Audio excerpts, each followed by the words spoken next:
The car sitting in your driveway has been watching you, listening, logging every place you go, how hard you brake, what time you come home. And the federal government just admitted out loud that the wrong people could be on the other end of it. This isn't a gadget bolted onto your dashboard, it's the dashboard.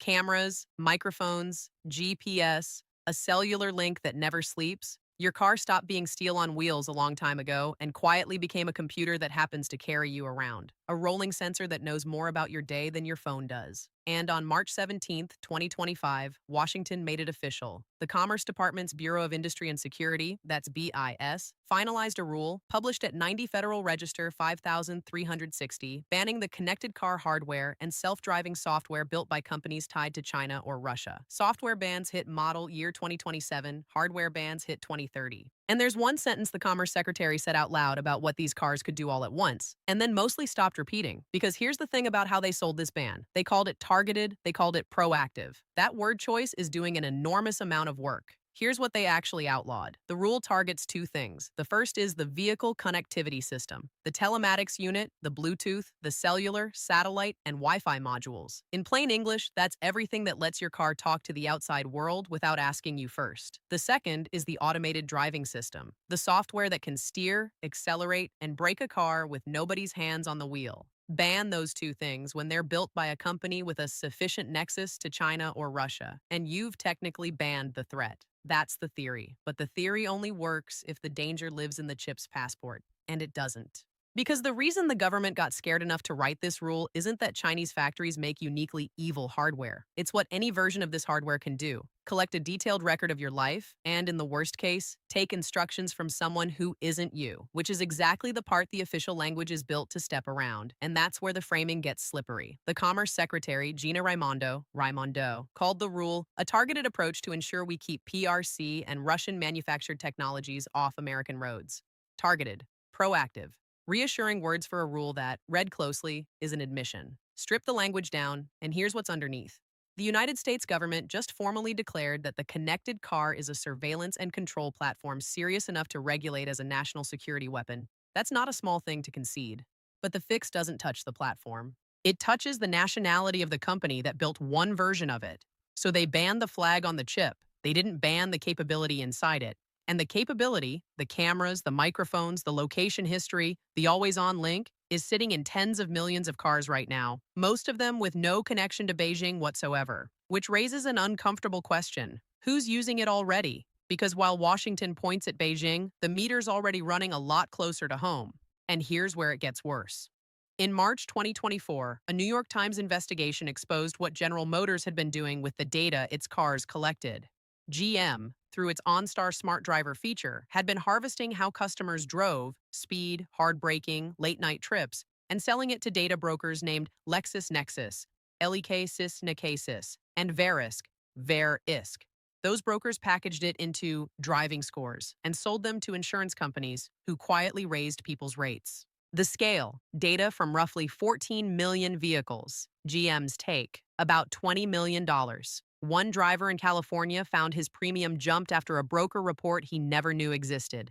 This past May, California's Attorney General settled with GM for $12.75 million, the largest penalty in the history of the state's Privacy Act. Nobody in that story is Chinese. The spying was domestic, legal until it wasn't, and profitable. Hold on to that sentence the secretary said at the top. The story gets to it. So the architecture the government just called a national security threat is the same architecture your own automaker has been monetizing. Now connect the dots, because this is where it stops being about money. And here's the part that should concern every driver in America. Selling your data is the polite version of this problem. The frightening version is the one the government described and then mostly stopped saying out loud. Here's the sentence. Describing the worst case these connected systems create, Commerce Secretary Raimondo warned that an adversary could shut down or take control of all their vehicles operating in the United States all at the same time. Not read your location, not raise your insurance, take control, all at once. And before you file that under paranoia, it's already been done. In 2015, two security researchers, Charlie Miller and Chris Valusek,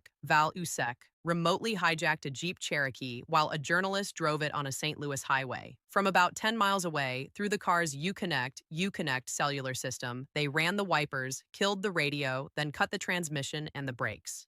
Fiat Chrysler recalled 1.4 million vehicles, the first recall in history caused by a hacker. Now, picture this. You're driving home from work, doing 70 in the center lane, kids in the back. And the decision about whether your accelerator responds isn't yours anymore. It belongs to whoever owns the connection. That's not science fiction. That was a magazine demo a decade ago. So if remote control is real, where does a ban that only checks passports actually leave you? And once a door like that is open, it doesn't close. It just changes who's standing in it.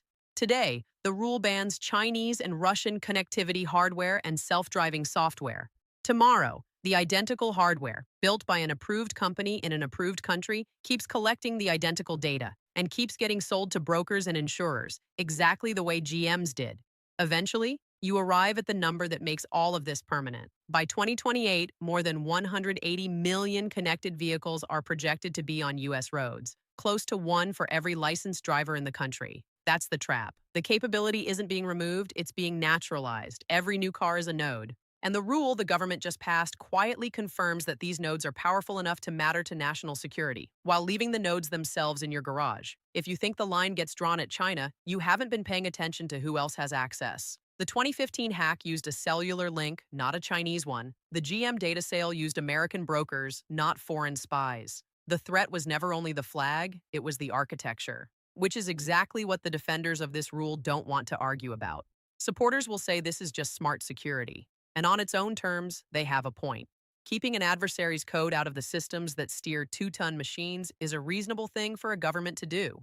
Nobody sane wants a hostile state holding a remote to the family SUV, but that argument only works if the threat is the country, and the government's own evidence says it isn't. The danger Raimondo described, total, simultaneous, remote control, doesn't require a Chinese chip. It requires a connected car. The Jeep was American. The data broker was American. The capability is universal, so the rule does something quietly dishonest. It treats a structural problem as a foreign one. It lets every automaker, every broker, and every domestic agency keep the surveillance platform fully intact as long as the parts list has the right passport. That's the quiet part. The loud part is that drivers are being told they were just protected when what actually happened is the threat got a citizenship test. So go back to the car in your driveway. It still has the cameras, it still has the microphones, it still has the always-on link and the location log and the software that can be reached from somewhere you'll never see.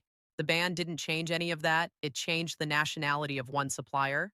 The machine that watches you is exactly as capable as it was the day before the rule took effect. Only now the government has put it in writing that the machine is dangerous enough to legislate. They banned the country. They never banned the surveillance. So here's the one for the comments. Who gets to decide who's allowed to watch you in your own car? Because if the answer isn't you, then this ban missed the point entirely.